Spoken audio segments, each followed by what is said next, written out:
Nadat ons die reëls vir bewerkings geleer het, moet ons daar 'n bietjie kyk hoe werk dit in praktyk. En hierdie somme is lekker maklik, maar dit maak die beginsel vir ons duidelik. Met ander woorde, werk deur die voorbeelde, moenie opgee nie. As ons by die moeiliker voorbeelde kom, later, dan gaan julle dit maklik kan doen. Nou, kom ons kyk gou net eers na die kommutatiewe of die omruilingsreël, as ook die assosiatiewe of die groeperingsreël van wiskunde. Dit werk vir beide optel en vermenigvuldig, nie vir aftrek en deel nie. Kom ons kyk gou na hierdie ene. Nou die eerste wat ons kan doen is, ons kan, as ons sê 25 plus 37 plus 75, sê die omruilingsreël, die kommutatiewe reël vir ons kan dit in 'n ander volgorde skryf. Die volgorde van bewerkings maak nie saak nie.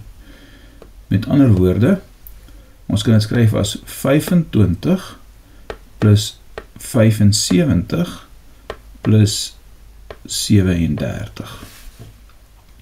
Dan sê die groeperingsreël vir ons, dit is die assosiatiewe reël, dat ons kan groepies maak. Met ander woorde, ek kan 25 en 75 as 'n groepie hanteer en hulle eerste optel. Dit beteken, ek kry 100 plus 37. En 100 plus 37 is baie maklik. Dis 137. Ons kan dus hierdie reëls gebruik om die bewerkings baie makliker te maak. Kom ons doen dieselfde met 'n maalsom. Nou, 2 maal met 17 of 17 maal met 5 is dalk nou nie so maklik nie. Maar 2 maal met 5 is baie maklik.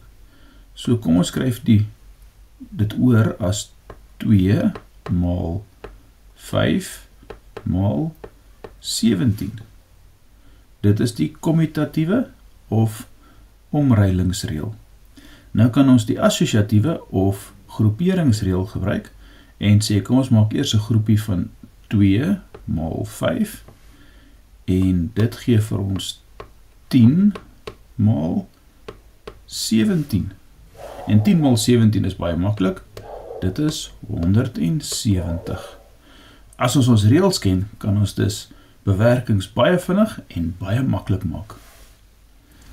Ons kan die distributiewe reël vir vermenigvuldiging of dan die verspreidingsreël kan ons ook gebruik om bewerkings makliker te doen. Kom ons kyk gou na hierdie twee voorbeelde. Ons begin met 6 maal 204. Nou 204 kan ons oorskryf as 6 maal 200 plus 4. Nou wat ons met die verspreidingsreël moet doen, die 6 moet met die 200 gemaal word en die 6 moet met die 4 gemaal word. Met ander woorde, 6 maal 200 plus 6 maal 4. Nou 6 maal 200 is daarom nie te moeilik nie, dit is 1200 en 6 maal 4 is 24. En die antwoord is dan 1224. Heel wat makliker as om sommer direk te probeer uitwerk. Maar die distributiewe reël werk ook vir aftrekking. Kom ons kyk na 7 maal 96. 7 maal 96 kan ons oorskryf as 7 maal in die hakies 100 minus 4. Nou dit is weer eens maak dit bietjie makliker, want ons kan dit dan oorskryf as 7 maal met 100 minus 7 maal met 4. En dit gee vir ons 700 minus 28 en daardie antwoord is 672.